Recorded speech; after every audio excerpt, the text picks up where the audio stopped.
안녕하세요. 오늘은 챕터 23 가우스의 법칙입니다.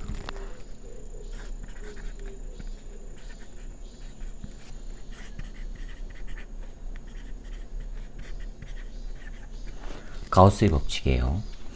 이전 챕터 22에서 전기장의 세기를 구하는데, 즉 전기장 벡터 2를 찾는 데 있어서 가장 단순한 경우를 따지기 위해서 대칭 관계를 이용했어요.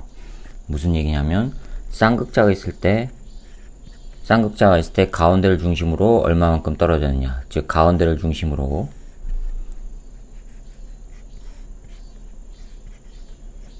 요거를 x라고 하면은 여기는 d 빼기 x가 되지요. 그렇죠? 중심에서부터 떨어진 특정 지점에서의 전기장을 따질 때 중심에서부터의 대칭 관계를 이용했단 말이에요. 그렇죠? 또 하나는 뭐였었죠? 무한선, 원형 선형의 대칭을 했었죠. 자, 이렇게 선형도선이 있을 때 중심에서부터 특정 거리만큼 떨어진 지점에서의 전기장의 세기를 따질 때는 이쪽에 의한 전기장 벡터와 이쪽에 의한 전기장의 벡터가 마주보고 있을 경우에 x축 방향의 요 벡터는 서로 방향 크기는 같고 방향은 반대니까 사라지고 요것만 남는다 그랬죠. 이렇게 대칭 관계를 이용했단 말이에요. 그렇죠? 그 다음에 또 하나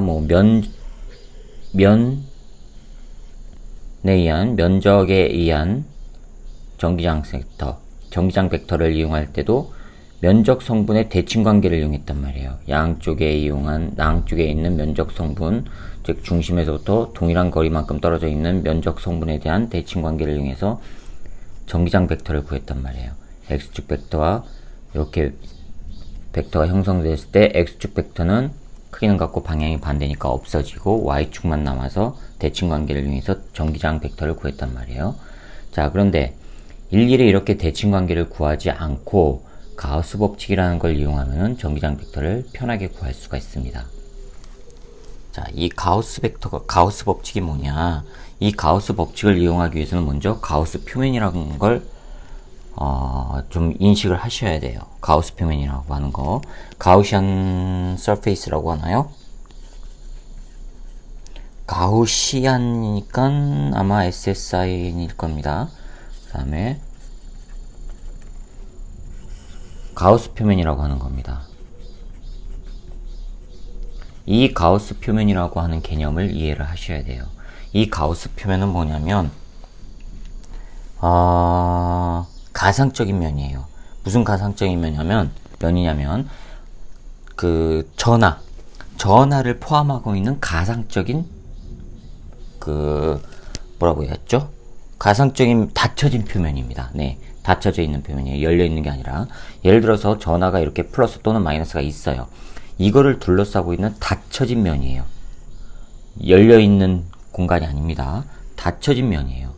이 닫혀진 면, 이거를 가우스 표면이라고 불러요. 가상적인 면이에요. 이 가상적인 면이 뭐 둥그레도 되고 사각형이어도 되고 상관은 없어요. 임의의 찌그러진 형태여도 되고 상관이 없어요. 닫혀져 있기만 하면 됩니다. 이 닫혀진 면을 가지고 계산을 해내면 전기장 벡터를 더 쉽게 구할 수가 있어요. 자, 그러면 이 닫혀진 면, 즉 전하를 포함하고 있는 이 닫혀진 면에는 전기장이 형성돼서 닫혀진 면을 통과하게 되죠. 그렇죠? 그럼 닫혀진 면을 어떻게 통과하느냐? 그게 또 문제예요. 완전히 구형이라면, 닫혀진 면이 구형이라면 이 전하에서 나오는 전기장 벡터는 구형의 직각 방향이란 말이에요. 언제나 수직으로 통과한단 말이에요. 그런데 구형이 아니라 일반적인 면을 이렇게 이루고 있을 때는 여기서 나온 전기장 벡터가 이 면을, 닫혀진 면을 수직으로 통과한다는 법이 없단 말이에요. 그렇죠? 그래서 우리는 언제나 일반화된 거를 따져야 됩니다. 자, 일반화된 거를 따지기 위해서 우리는 뭘 하냐면 플럭스라고 하는 개념을 따져야 돼요. 이거를 해석하면 아마 선속이라고 할 겁니다. 선속 또는 유량, 흘러가는 양이라는 뜻이에요. 자, 그러면 이걸 하기 위해서 예를 들어 볼게요.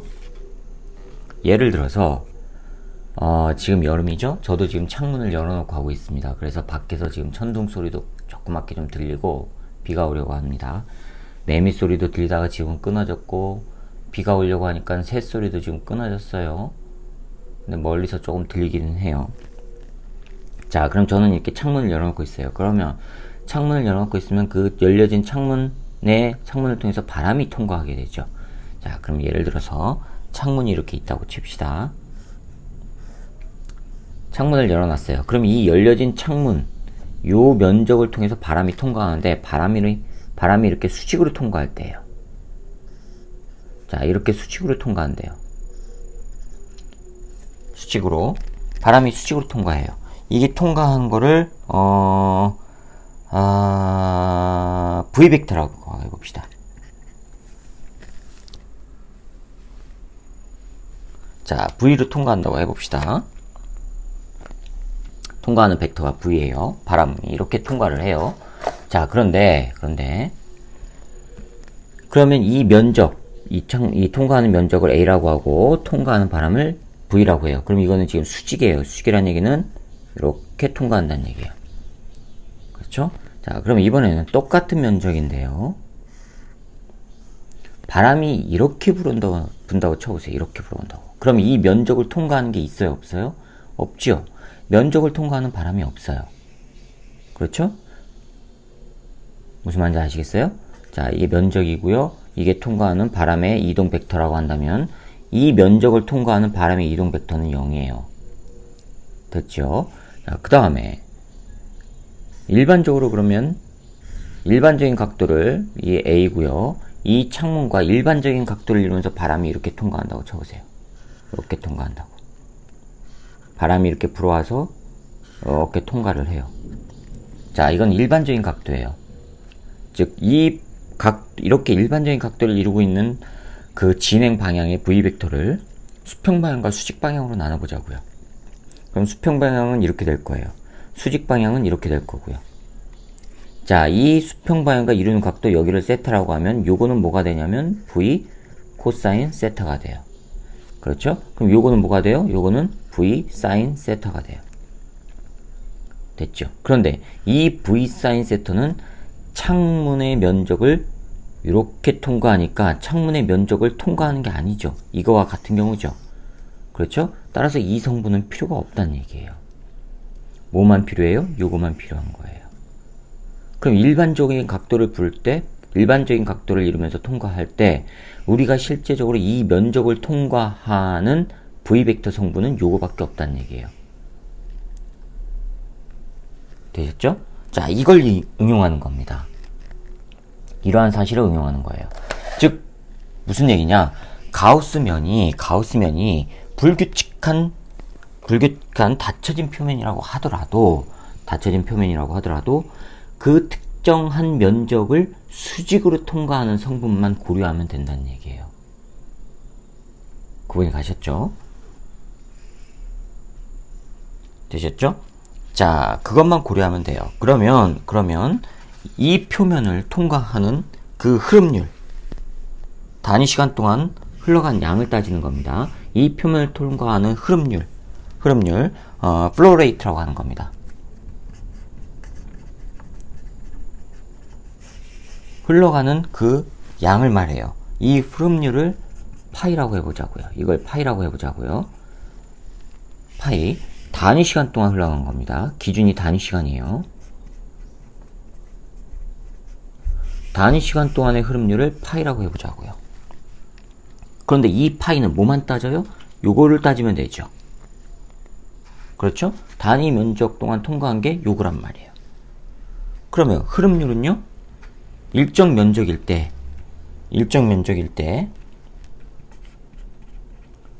요만큼이 통과했어요. 통과한 양이 어떻게 해야 될까요? 전체의 양이니까 요겁니다. 요만큼의 양이 A만큼의 면적을 통과해요. 따라서 전체에 통과한 양은 A 곱하기 V 코사인 세타 해주면 돼요. 그렇죠? 이게 지금 통과한 흐름률이에요. 면적을 통과한 양이에요. 됐습니까? 자, 이게 단위 면적당 통과한 양이 요거라고 했을 때 전체 면적을 따지면 요거에다가 곱하기 면적만 해주면 되지 않습니까? 이게 전체 흐름률이에요. 그러면 흐름률 이 파이는 지금 다시 쓰면요.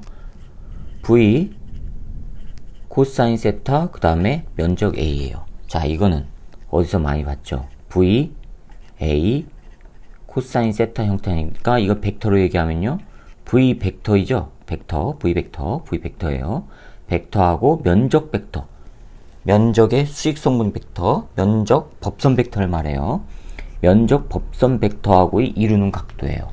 자, 이게 뭐예요? 이게 면적 법선 벡터였죠. 그 면적 법선 벡터로 법선 벡터와 세타의 각을 이루면서 V 값이 나왔을 때 이 수직으로 통과하는 양은 요거란 얘기예요. 그렇죠? 자, 그래서 이 단위 시간 동안에 흘러간 흐름률, 이 파이가 이렇게 표현이 된다는 얘기예요. 자, 이거를 갖다가 뭐라고 하느냐? 선속이라고 하는 겁니다. 플럭스. 예, 라고 하셔도 됩니다. 되셨죠? 자, 그러면 요게 단위 시간 동안 면적을 통과하는 선속값이에요. 그러면 전기장을 구하기 위해서는 아까 가우스 표면을 이용하면 쉽다고 그랬죠? 그렇죠? 자, 그러면 보세요. 일반적인 패곡선이 이렇게 있어요. 이 속안에 물론 이 속안에 전기장이 있어도 되고 없어도 돼요. 그럼 외부에 전기장이 형성이 되어 있다고 칩시다. 이렇게 전기장이 형성이 되어 있다고 쳐보세요. 그럼 요게 표면을 이렇게 뚫고 들어갔다가 속안으로 들어갔다가 나올 수도 있고, 이게 지금 닫혀진 공간이니까 그 다음에 아예 위쪽으로 이 가우스면이 이렇게 있으면은 전기장이 들어갔다가 나오는 경우도 있고, 그냥 위로 이렇게 지나가는 경우도 있고, 그냥 밑으로 지나가는 경우도 있고, 다양하게 있겠죠. 그렇죠? 자, 이 경우는 들어갔다가 나오는 경우예요. 되셨어요? 들어갔다 나오는 경우고요. 자, 그 다음에 그냥 밑으로 이렇게 지나가는 경우도 있겠죠. 또 그냥 위로 지나가는 경우도 있고.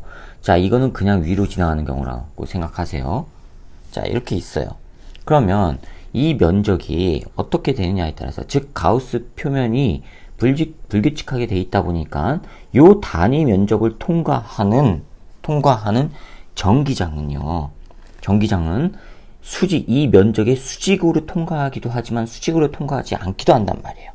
그래서 이전에 배운 요 사실을 이용하면 전기장 벡터가 이렇게 형성이 돼 있다고 하더라도 이 형성되어 있는 전기장 벡터 중에서 이 단위 면적을 수직으로 통과하는 것만 따지면 되죠. 그렇죠? 이거의 X성분, Y성분으로 나누면 수직성분과 수평성분, 이렇게 단위 면적의 수직성분과 수평성분으로 나눠지니까 수평성분은 없어지고 수직성분만 남을 거란 말이에요.